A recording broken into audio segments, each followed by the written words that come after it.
is kind of all over the place, really. We saw Hans Strong Sammer lanes, actually. strong lanes. Yeah, Hans Sammer also did get some priority in the last couple of drafts that they had. And once again, there's the Kalista. Yeah. So goes over to Hans Sammer, and Kindred will be picked up for the jungle most likely. So even though Masterwork is a guy who plays a lot of Morgana and Thresh, Alistar, of course, is still a pick for him. And as I mentioned before, by banning it away on blue side, you enable your first pick, Corki. So you avoid that combination of Kalista Alistar. So that makes a lot of sense from Inspire. Kindred, I mean, it's still going to be a strong pick. I think Nidalee is better right now, but it requires you to understand how to play it as a team. Yeah. So it's different for each team almost, and that's where we see some teams prefer Kindred, some take Quinn jungle, other teams will go Nidalee almost every single time it's open. Nidalee's actually really risen up the ranks in terms of the tier list for the junglers right now. I also like the way that IE have approached this draft, because they banned away the Alistar, as you mentioned, for the right reasons. Last week when we saw Copenhagen Wolves draft against Millenium, they were like, we're going to ban Morgana and Thresh and leave up Alistar, and then they got first rotation. Obviously that has no value given their tier 1 support. Should be an 80 carry pick coming in for Inspire. We expect Lucian because Kalista is already picked, and that's the reason they had the first pick Corki.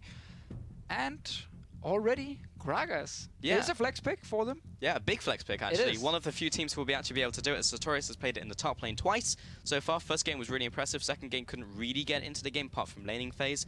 There's the Lucian, as we already mentioned. Makes sense as the other top tier AD carry coming out. But yeah, I want to see where the Gragas goes. But they have plenty of room to move within this draft. Yeah, I mean, that's always a good thing. So much of this meta in Season 6 is about flex picking as much as possible. A lot of the bans you see in your screen can often go multiple lanes.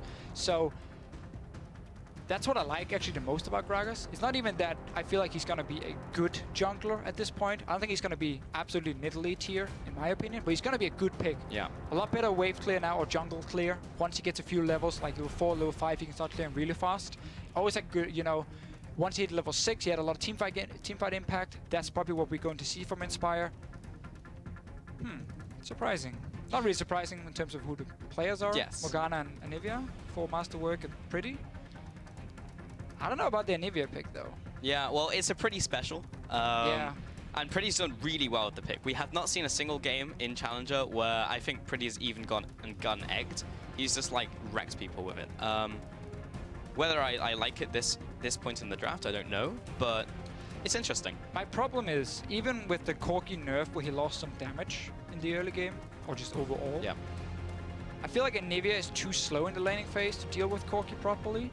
And I feel like you lose the push on the minions very often, at least until you hit level 6, where you can start pushing back a little bit more with your ulti. Yeah. But then it becomes a fight around the blue buff almost more than the lane. And because Corki is so strong in the early to mid game, and Anivia is scaling up often with the Rod of Ages build, that fight around blue buff, I feel like Millenium is going to lose. And that can make it very difficult for Anivia then to sit and constantly wave clear against the Corki. So I'm not 100% sold on it, but obviously it pretty likes to play it, and it's probably more comfort pick than necessarily, oh, this is a great matchup for Anivia.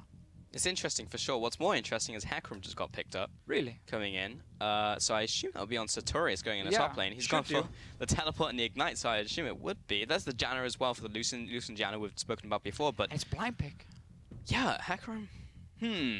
Okay, it's a pick which honestly received quite a few nerfs and has completely disappeared in a lot of regions as a top lane pick. One of the latest nerfs he got there, where he can no longer just charge through the minions. He has to now activate his E to do it, like the passive no longer gives him that. And I don't know about blind picking it. It is strong into melee matchups up top lane, but it struggles to kill like tanks late game. And we can also see Millenium's response is just the biggest of them all almost when it comes to the tanks. Tahm Kench just sitting in front of him. I'm going to need to see some mid-game plays from Inspire. Trinity Force, if they want to rush that on Hecarim. Corki will get it himself. We know Lucian is good in the mid-game. So very, very strong mid-game composition they have here. I need to see them fight around blue buffs. I need to see them set up dives with that Hecarim, TP in. A lot more impactful TP than a Tahm Kench, who TP's in and he's kind of like, can I eat someone? No? Okay, then Hecarim is like flying in with ulti straight away. So Inspire needs to play a lot more aggressive early game than they normally do, which normally actually is what Millenium likes to do. Yeah. I feel like tables have turned a little bit here. Millenium wants to scale up a little bit more. Inspire wants to fight. generally in the Challenger Series, we've seen Millenium play from ahead because they've always been ahead out of laning phase, apart from like one game, I think. And then in the qualifiers, we saw them play from behind because against Banditos, they played these very early game focused compositions. They got ahead, and then Millenium still played from behind really well. I feel like we could see something very similar in this game because Inspire are going to hit that mid game and they're going to hit it hard. They have champions which scale up very quickly. Like they should be able to farm in laning phase. Gragas will farm through the jungle incredibly quickly now of his W. So we'll just have to see what happens in mid game because Inspire could really make a dent in Millenium. Yeah, I feel like they're surprising Millenium a little bit with the pick and ban phase because we normally see some more Woolite scaling and protect him, get to late game, and then win fights. Yeah. So I like their adaptation, the change coming in to surprise them because you won't always expect that. I really like the bans to set up that Corki first pick as well. I need to see Coscu win that mid lane with Corki. I think he has the better matchup in laning phase. He needs to win it and pressure that mid lane because that enables the Gragas. It enables himself to roam to other lanes, to get into the jungle and contest these buffs here. And therefore slow down Millenium and stop them from just scaling up fairly quickly. Because we don't want to hit the point where Millenium sits on like 2-3 items in Nivea. Time Kench gets to his late game point where he's so tanky against double AD carry. It's super difficult then to deal with him. That's actually an interesting point in the mid lane because Coscu was incredibly good last year in spring, then he fell off in summer, looked very good towards the start of the split and kind of petered off as we got in the last couple of weeks. So if he can step up to Pretty, who has been one of the strongest mid laners currently in Challenger, that could be a big deal in the mid lane. We can see the full compositions right here as well. We were having an interesting discussion. I'll get to that later because I'm just looking at the Keystone Masters real quick, and well, basically the jungle is doing what every jungler is doing currently in Europe, which is go for strength for the ages. Top lane is fairly similar. Bot lane Kallista's gone for fervor as usual, so nothing really out of the ordinary. No, just very important always go for strength of the ages, get that 300 extra HP. Has kind of shifted the meta as well in the jungle. It's one of the reasons Nidalee has become a tier 1 pick, even though she's not locked in this game. But that's what we often see in the LCS, in Challenger. Teams have their own preferred picks, and like I feel like every team's tier list is a little bit different from each other. Obviously, none of the teams favored Nidalee in this one. Yeah. Well, as we get into game, make sure you get on Twitter, use the hashtags MILWin and IEWin, depending on who you think is going to take this one. IE have a very cool composition. I think this is actually something that they could take to Millenium, because typically Millennium's just win lane, win game, but I don't think that's going to be the case in this one. Everyone's grouping up from Millenium, actually, going into the top side of the map. Yeah, very standard. Go and get Sartorius. a few deep wards placed. Oh, the flash, the binding. Masterwork lands it, and this could be the follow-up. Another CC lands, and there's first blood over to the jungle of Joko. I mean, if you play no flash Hecarim, which obviously is normal because you want teleport ignite on him, sitting in the river is so risky. Because obviously you have no way of escaping if they actually invade on you, and he's just sitting in the first bush and he got caught out. Definitely not the start Inspire we're looking for. Thank you, Captain Obvious, on that one. But yeah, this whole draft from Inspire, for me, is saying we don't want to play Millennium's game. We don't want to play that game where we allow them to win laning phase and just snowball on us, and then you give up first blood like this. Masterwork hits some bindings sometimes, which just shouldn't land. Like, Sartorius almost just walks in and gets bound again. That would have been the darkest timeline, but he gets away. He walks away. Millenium are just sitting in the enemy jungle, just waiting to take a blue. They'll probably take Grump as well. Just depends what Maxwell wants to do now. Because there's been a defensive wall placed in the bottom side from Millenium, they'll know if Maxwell goes over there and they may be able to react. So really tempo up to Millenium. I mean, this is the point where you just gentleman's agreement, you swap the map, and obviously top side of the map belongs to Millenium. That's where they have the AD carry and support. Bottom side goes to Inspire. Masterwork with a level 1 gank around mid lane as well. One of the good things about Morgana. Doesn't even need to get a full camp for level 2 as we have seen. We can't actually do that anymore. That's gone now, so never mind that one. I like the fact he's staying around. As long as he joins his team for top lane tower when the wave hits it, his roaming is perfectly fine. And which is doing now, walking into the top lane, just as Millenium clear out that side of the map. Now Maxlaw looking to go into the bottom side, looks like with Hecarim, so everything as usual. I don't know if Maxwell's going to go for the blue here. No, he should. You don't need the jungler at the tower. When you push it in, just do 3-man and then let your jungler continue farming. He knows there's nothing there because they saw Millenium invading on top side, so he can also safely walk in on his own, and just a very standard mirrored fast push. First wave though from Millenium didn't give them a whole lot of damage on tower. No, now the second minion wave's coming in. It is the cannon one, but they didn't have the big stack, which you usually come to expect, and that is not a lot of damage at all. They won't clear it on this minion wave. They'll have to wait till the next one. Yeah, next one is coming, so this is a lot better wave being built up by Inspire. Yeah. You actually don't want to just instant fast push it, because you want at least 2 waves to be grouped and then push it into tower to get enough time to do what Inspire is doing now. So a very good start for them getting to... Venerable took some of the gold though. Yeah. Usually you always want to just have your top laner kill the tower, get the full amount of gold, because he's obviously the guy getting denied in the lane swap. Venerable is like, nope. I want that ruby crystal. I want that stuff. Millenium is very far behind now on taking tower. They should be able to take it here. Kaze just needs to make sure he kills it on this minion. There we go. And that was also shared because they actually had to keep the members from Millenium around to kill the turret in the first place, so that got split between 3 people. Yeah, and look at your minimap now. You can even see the ping down the bottom lane. Because Inspire was so much faster taking down the tower because they built up the wave, it's bought time for the Hecarim to actually sit and farm the wave.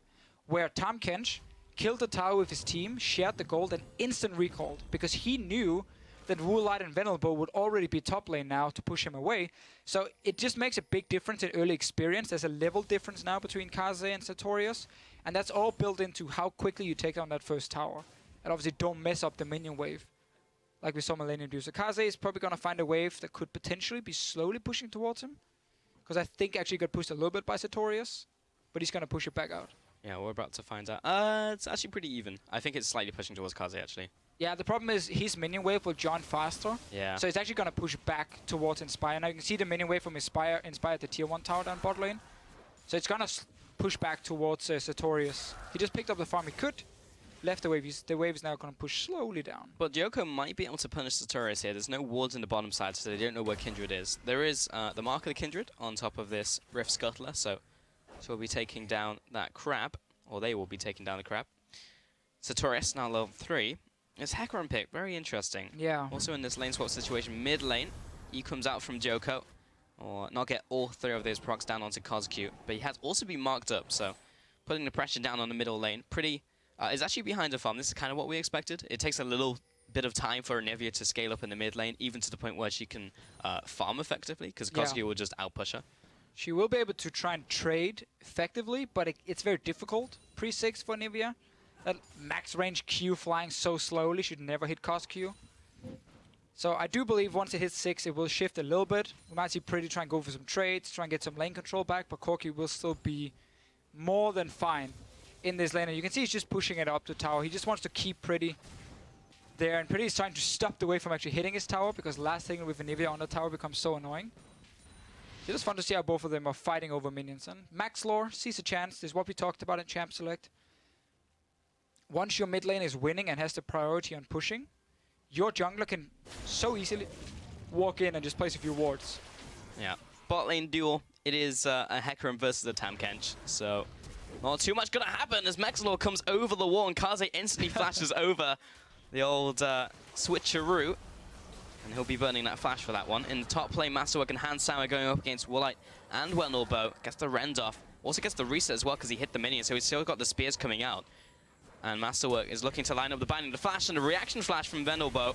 Woolite is trading up against Handsama, who's still aggressing, gets tornadoed up. There comes the rend once again. He did not get the reset. He's going to jump in, gets exhausted. There's the heal, though. Wendelbo, maybe a little too deep. A rare miss binding in from Masterwork, and now the punish in from Sartorius. He'll be able to just run over the Callista, get some revenge, take him down, and that's a 1-to-1 in total in this game. Insanely aggressive trading from Millenium. They just walked past tier 1 tower that was dead all the way down towards Inspire's tier 2 tower, still trading, flashing, getting other flashes. And Sartorius is, okay, they're a free kill top. I have nothing to do bot lane because my wave is pushed anyway, so very easy teleport for him. And super aggressive trading with 0 respect for the enemy globals on the side of Millenium. It is what they like to do. We know Handsama and Masterwork are super aggressive in lane. But that just gave over a very easy kill for the Hecarim. They really like to make the plays, and we saw one misstep by them last week, and that was just like one in the whole series. But you can see what that one misstep can do to a game. Now they equal CS, they just got killed. Hecarim is now kind of back. He's got the Spectre's Cowl, so I assume he'll still go Trinity Force as his core item. Oh, Maxwell, unlucky. Well, that's the debate, right? Because we started seeing more Hecarim players just going full tank and skip the Trinity Force, because getting that early was the very aggressive route you could take if you really wanted to try and snowball mid-game. Maxwell is going for hands up top lane, though. And a knockback as well. He's just dead. Like, Sartorius is also there with Wallite, and he's just too far pushed up. Hansama slipping a little in this game. Yeah, Millenium should really be able to predict that play coming from Inspire, because bot lane right now is frozen by Kaze, so that's a dead lane. Like, that lane is completely gone. They know they won't go bot lane. Mid lane is even, and pushing in on a level 6 Anivia or level 7 is obviously not the ideal place. So there's only one lane Inspire could go to. That was top lane with everything they had, because Sartorius was already there. And then the Kalista just shows up all alone. She needed her support, she needed her jungler if they wanted to defend that tower. Otherwise, you just give up the tower and you go bot lane and push it out and try and trade it. So that's a really poor play. Twice now, honestly, from Millenium's bottom lane or from Hansama. He's been playing too aggressive, too greedy. Got punished, we saw the trade before. Look how far down they're running. And there's a pink ward behind them, which they can TP to. They're just trading summoners.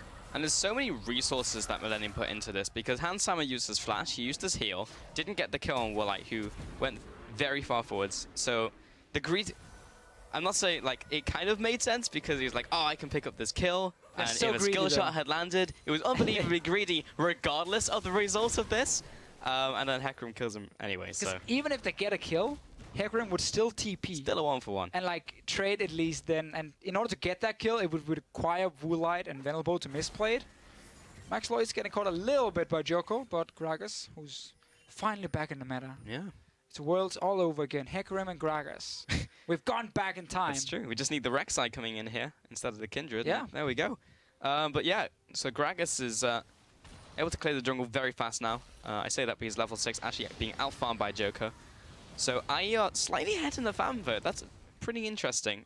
Joko may be caught out here. He does have the dance-up arrows to get over the wall. He's going to use the flash instead as the dragon is coming in. Oh no, he actually uses dance-up arrows, which aggroes the dragon, meaning he has to pop Lamb's Respite. Going to be eaten up by Kaze on his way out. Woolite was trying to get the damage out there. And the binding comes across, so that almost went horribly for Joko. Yeah, Millenium really, again, completely disrespects how many members from Inspire can actually be around these fights. Up top lane, you have your Kalista farming with obviously no global, so she's stuck in that lane. And Inspire hasn't showed up top at all because the wave was pushed in, so they're obviously not going to be on that side of the map. And they're showing up 5 at a dragon, and Millenium are trying to chase them and fight them. Lose the dragon for it. Bot lane is pushing in, and Millenium right now is currently not in control of the map in any way, and they take fights they shouldn't take, and they might even go down. Masterwork took so much damage, and Maxwell's ultimate actually finishes him off there. That was not what I was expecting. Meanwhile, in the mid lane, there's just 2 carries just chilling out there while bot lane's being taken. They just ran all the way from top down to bottom, or towards the bottom side. We see Hansama run here, and it's the same thing. Millenium are not respecting how Inspire are actually playing the map correctly. Always saying there's no point in sending someone into a dead lane. Just always rotate around as a group. When they're stuck, they're farming.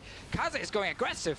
This is the 2v4. He jumps in with Abyssal Voyage, but I don't understand. And now Hansama will be picking up his ultimate. Master will be going in, but he's level 5. He doesn't have the Soul Shackles. The slow will come out. That's a full 2 seconds now on the current patch, and everyone from Millenium simply cannot catch up. Kaze still wants to try and lick someone, but it's not like he can actually get a range of any of Inspire. Mid lane is being blocked up by Pretty. Millenium just straight up making bad plays. Yeah, some panic, I feel like, in the shot calling. I don't think they expected Inspire to play the macro game so well here, because Inspire, again, is always just looking at where Millenium is sending their members without any globals or in frozen lanes and saying, okay, we're just playing the other side of the map because you're stuck in that lane and freezing it. Typically, you never want to freeze lanes because the meta is, at least in the way you play the early game, fast-paced in terms of taking towers and other objectives. So if you're freezing a lane, you're not adding any value for your team. You're just farming, you're selfish. It's just about you. And then the other team can just go 5 members and make a play on the other side like Inspire has been doing again and again. And Millenium has been caught out because they are not respecting it. We'll get a tower though because they're going to chase it down. So even though they have been taking bad fights, they are even in gold. Yeah. Oh, Hansama was recalling on a ward while trying to get out. He's going to jump over the wall with Pierce, and Warlight's going to flash after him. Comes out with the piercing light. Why? Wants to come over the wall, but doesn't have any way to do so.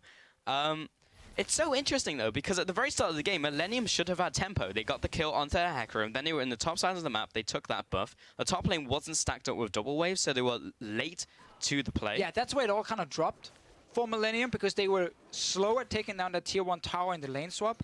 That set them behind already there, but Kaze had to recall instantly, so they sent him bot lane to take that wave that was slowly pushing towards Inspire, and instead had the 2v2 up top lane. Okay, fair enough. You can survive that, that's okay. Kaze is a little bit behind in experience, but it's not the end of the world.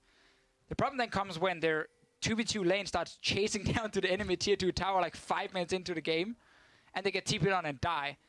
And then after fighting Dragon, when the carries freezing top, and so on and so on. So definitely some poor decisions for Millenium as a team. Individually, we might still see them though pull ahead, because they are still even in, or almost even in gold. Should still also mention the fact that in Champions Select, we were saying this, Inspire have this strong early game into mid-game composition. Millenium need to be aware of this as they aggress into the jungle. The smite comes out. Didn't quite see who picked that up. I think it was Maxlor, actually, yeah.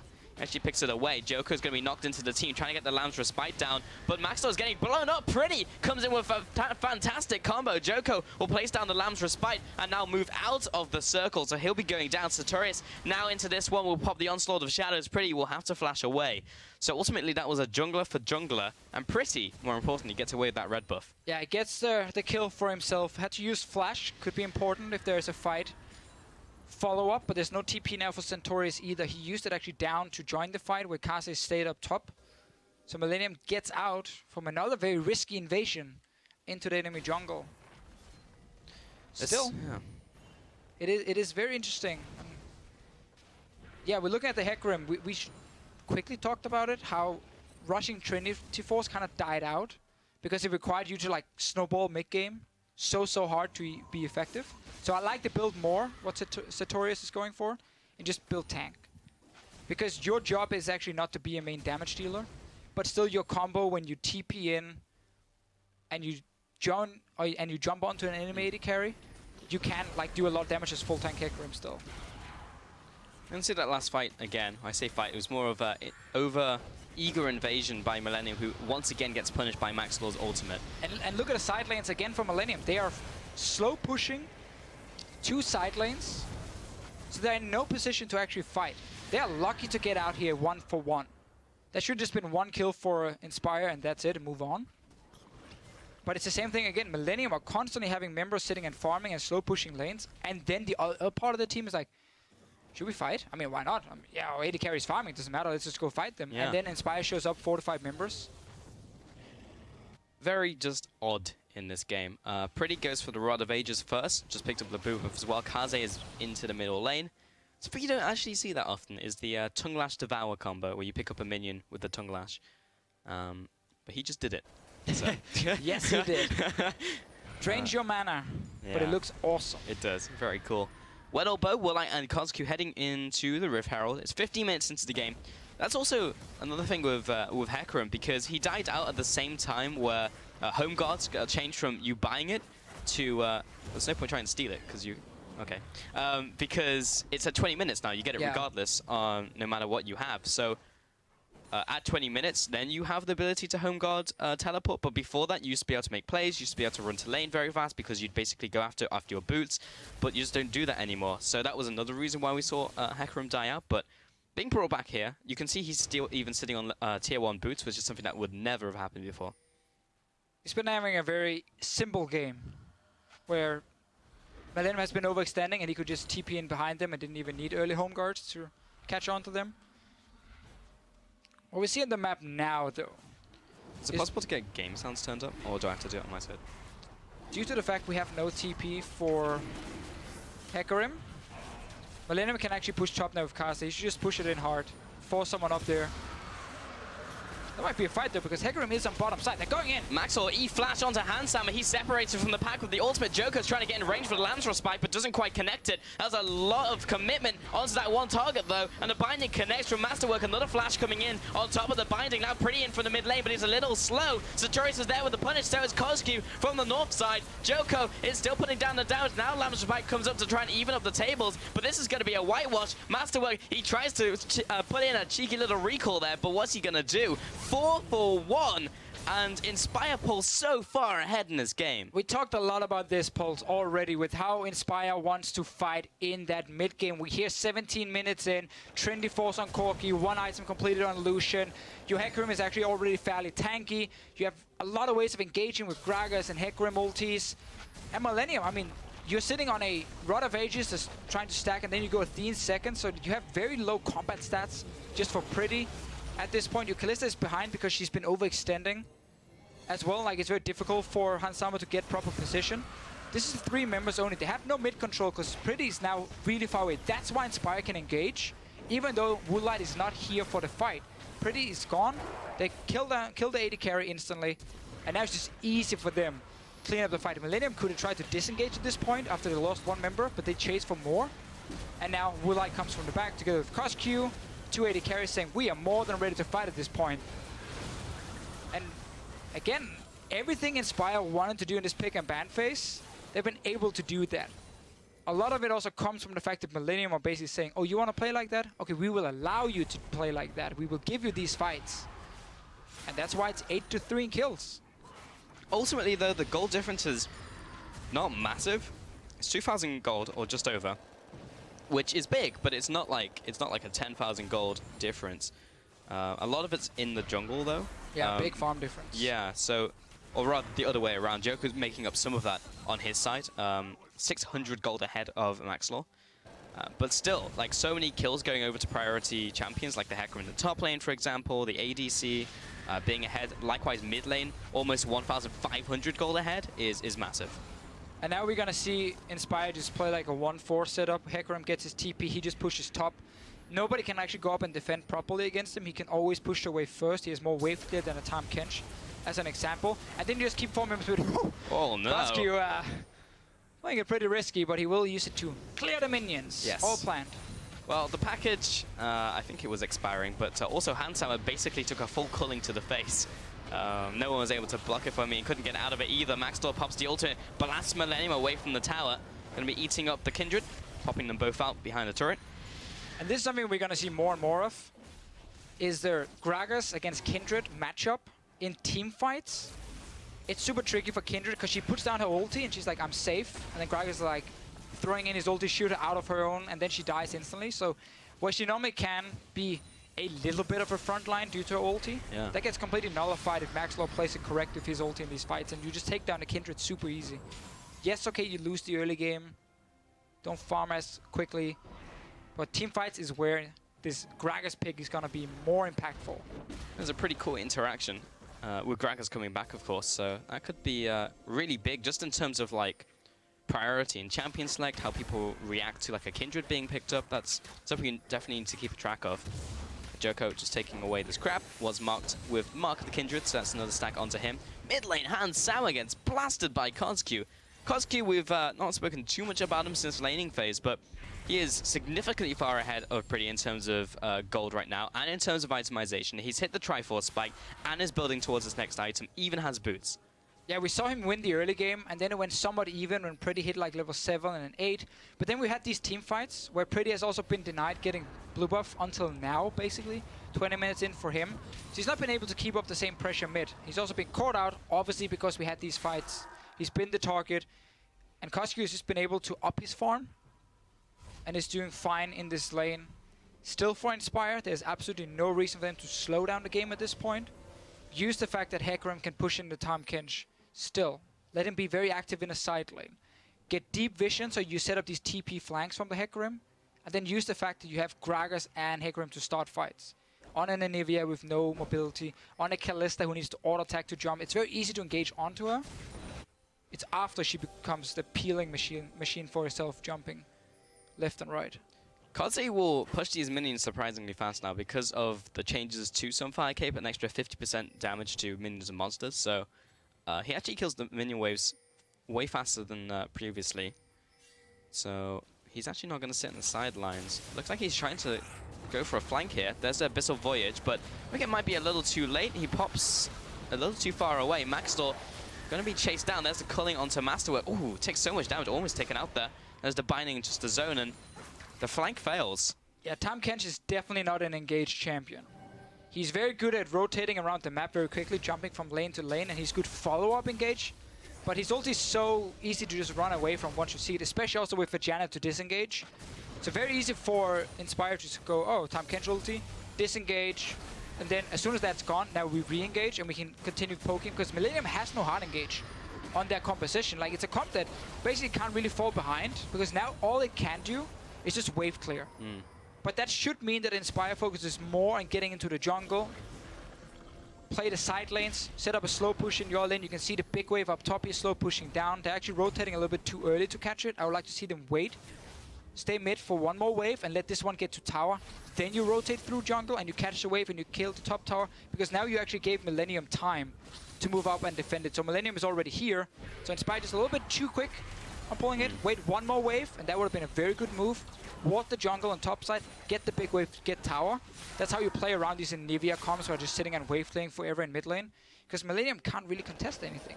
They're just gonna let you push the minion waves every single time in the 1v1 and in the 4v4. But if Millenium can hold on, Pretty just took wolves and gave away mid tower. Yeah. That's so important as well, to keep the outer mid turret alive at this stage, just so you can have a little bit of map pressure, so you can place wards in that side of the jungle. Now they're being pushed back a little bit more.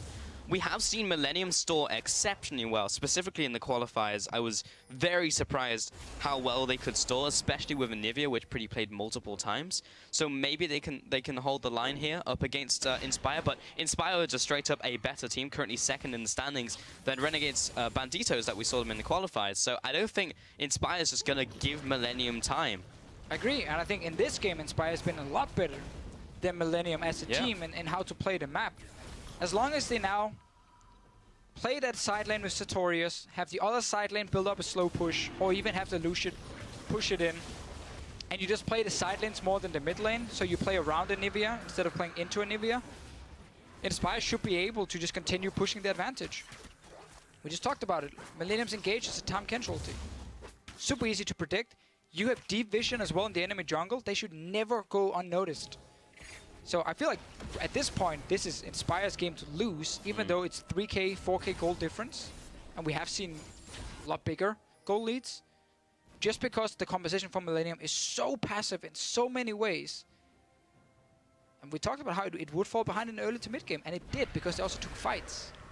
Definitely not a fan of the composition they're showing. At the same time, pressure is difficult to quantify in terms of statistics. And IE have way more pressure than Millenium in this game. Like, if they go somewhere, Millenium immediately has to back away. They can't just go for the trade.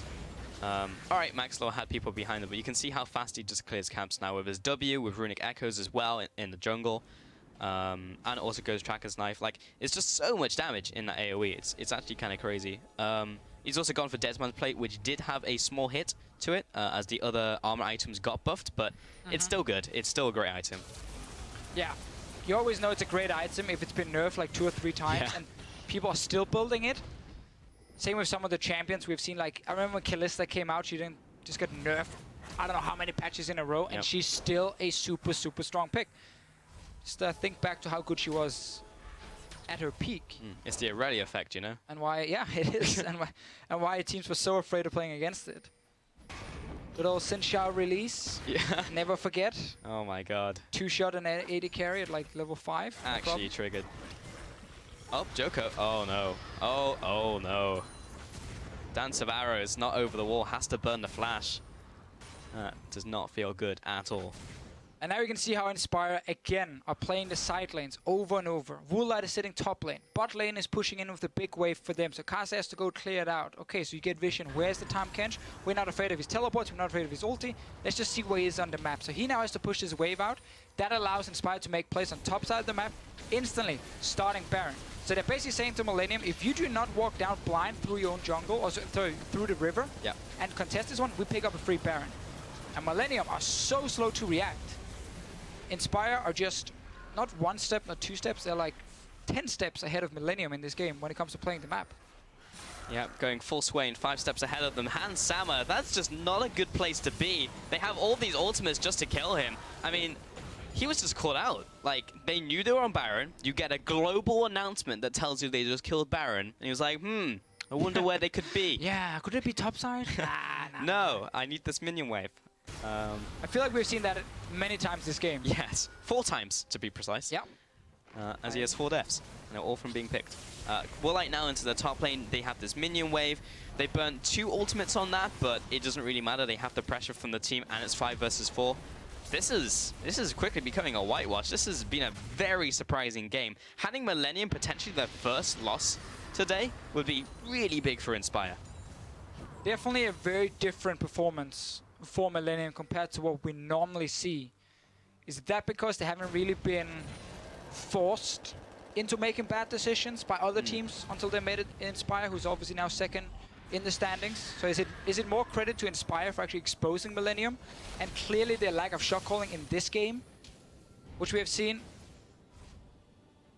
Because it's really been the damage out from Warlight and the shielding as well almost takes down Pretty where he stands. You know, they're going to try and clear out the minion wave, but now they have the Baron, and Nivea isn't even that effective at clearing minion waves anymore. And this cannon minion is going to go to town. Oh, no, Joker's got the smite, but there'll be another one soon enough. And Sartorius is in the top lane with Teleport, with Ignite, with his ultimate. Has picked up the Maw of Malmortius as well. I really, really like Sartorius just in terms of his champion pool and how he plays the game. Like, he is one of the players who brought Gragan as a top lane. I don't even know of any other player who was doing that. Hecarim now going into the top lane, haven't seen that in a long time. Even used Shen right off the bat as soon as it was released into competitive after his changes. Sartorius is always ahead of the curve. Maybe we'll see the whole world bring Hecarim and Gragas back into the top lane. Not expecting the Hecarim to become a worldwide top trend, pick. Yeah. I think it's more he just wanted something where he could be aggressive and actually force fights. Malphite could be another option, potentially, but maybe a comfort pick more than anything. It is a blind pick coming in for him in this one, and he's dead. Yeah, very rare you actually see a culling just straight up kill someone and still have a full second to go on the channel, but it just happened. Hans Sammer straight up called out. Mid lane will be going down, now onto the inhibitor. Inspire, don't know if they can finish off this push, but they'll come very close. Top tower is still standing, they have a minion wave ready to go. That will be buffed up by the minions, by the Baron buff. CosQ now coming up, and this tower is going down so incredibly quickly. Maybe he can burst Sartorius, but he's just not taking any damage from Pretty off to the backside. Now he'll go into the fight. This tower is going to fall, but Inspire don't even care about finishing the turret because they can just kill every member of Millenium instead. Kaze will be dropping low, so will Pretty, but he lost 3 members. Top inhib will go down, 12-3 in kills, 10,000 gold advantage. Inspire have been all over this game. Yeah, Millenium had the advantage the first 2 minutes of the game with the first blood. Outside of that, Inspire has been controlling everything. Sartorius has been doing great for him. CosQ has been winning his lane. Vulat is picking up kills when he needed to. This is a team effort for Inspire in many ways, and just outplaying Millenium in terms of macro strategy, always out-rotating them. Joker goes down. I mean, here at this point, there's very little Millenium can do, and it's almost just a matter of time before Inspire can move in and take the rest of the base. Oh, that's damage from Gragas, man. I mean, such a strong teamfight setup, right? You got 2 tanks in the front line, Max Law and Sartorius. You got 2 carries then in the back to 280 carries, and then a peeling support as well to back them up. So just a very, very strong setup overall that had a fantastic early game. Now the push comes into the bottom lane from Inspire. I don't think there's much they can do. Bot lane Hans Sammer is 0, 8, and 4 combined. This is just straight up the worst performance we've seen from that bottom lane. I gotta be honest, like the bottom lane from Millenium is starting to feel to me like the Huni of bottom lanes, you know? Where they have like these 10-0 performances, but then tilt super hard and go 0-10. And they didn't get the chance to play that 2v2 or the 1v1 like Huni wants to do normally and be super aggressive. Same here for Hans Sammer. So when he actually had the 2v2 for basically a minute, he completely overextended and died to a very easy TP gank from Sartorius, for Sartorius. So Inspire is just playing around him, saying we don't want to take 2v2s, we don't want to deal with that. We can just catch you when you are so greedy for farm over and over. And that's been the problem for Millenium. They haven't been able to play that strong lane phase, so, you know, win lane, win game. And they've been completely exposed. Just to follow up on that, Inspire have definitely played this very smartly. If that was their intention to shut down the proactive lane, which is usually Handshammer and Masterwork, the passive lane are pretty. They just need to put a Corki up against him. He'll farm up. Top lane Kazi goes on a tank this game, so he's not going to be carrying on the likes of a Fiora or a Poppy. And Joko, if he can only facilitate no one, then what's he going to do? So they kind of just picked apart Millenium at their strengths. And they're going in. This could be the final fight. Masterwork, he's pretty dead. And Kaze will be backing off as well. He can't even help his support there. The last inhibitor will go down. The minions are very shortly going to be flooding into the base, and I feel like this could be curtains for Millenium. Should be. Again, Inspire here with 5. Masterwork only guy dead at this point. But there must be another engage coming soon. Millenium is so far behind. They shouldn't be able to do anything. And Joko is jumping in. And yeah, they'll give it one last fight, but there's the Monsoon knocking people away. So much displacement on Inspire. There's the ultimate coming in from Sartorius onto Joko. He's inside Lamb's Respite. He'll take one step out, and Corki's there to meet him for the kill. Warlight now chasing up onto the spawn pad, but Inspire turn around and take out the injectors instead. They just want this win to secure it up against Millenium, and this will be Inspire. One last team fight up against Millenium here, and now to be on to the next in itself, handing Millenium their first loss. Inspire eSports 1-0 in this series. Not yet. Slowly, slowly. Got it. Got it. There we go. Inspire picks it up in the end. Honestly, completely outplayed Millenium. Outside of the first blood, which was a stupid mistake. One that you look back and you're like, why am I sitting here with no flash Hecarim? Why am I in the bush where I can get caught out? The rest, honestly, starting the show today, I was like, you know, Millenium, they look LCS ready in so many ways. Yeah. They've clearly not been challenged properly because they got so exposed in this game here. There are so many mistakes as a team on a macro level. I'm almost going to say like every single play Inspire made was also due to them forcing a fight at the right time or just Millenium being completely out of position. And it was also Millenium starting fights. Yeah. I was just freezing bot lane with our AD carry. Should we go in the jungle? Why with not? 3 people? Yeah, why not? Well, I mean, we got to get that red buff. As well, yeah. And that could have gone horribly wrong. Other times it went horribly wrong for them. Disappointed in their performance from Millenium. Great play from Inspire, on the other hand. Credit to the coach, Ledoc as well. Clearly planned out what to do against this team, and well played. Yeah, you know what I think? You're a bad luck charm, because we have not seen Millenium play this badly ever. You come in for one day, it's on me. And Millenium and Inspire just look incredible, so I don't know. We have to see a big change from them as we get into the next game, because that was not the same Millenium we've been seeing, and that was also not the same Inspire. They played so well in that game, and also from Champions League, they just had a game plan and played it out. So yeah, impressed by Inspire for sure. And we're going to head to a quick break while the team's set up for Game 2, so don't go too far. We'll be right back after this.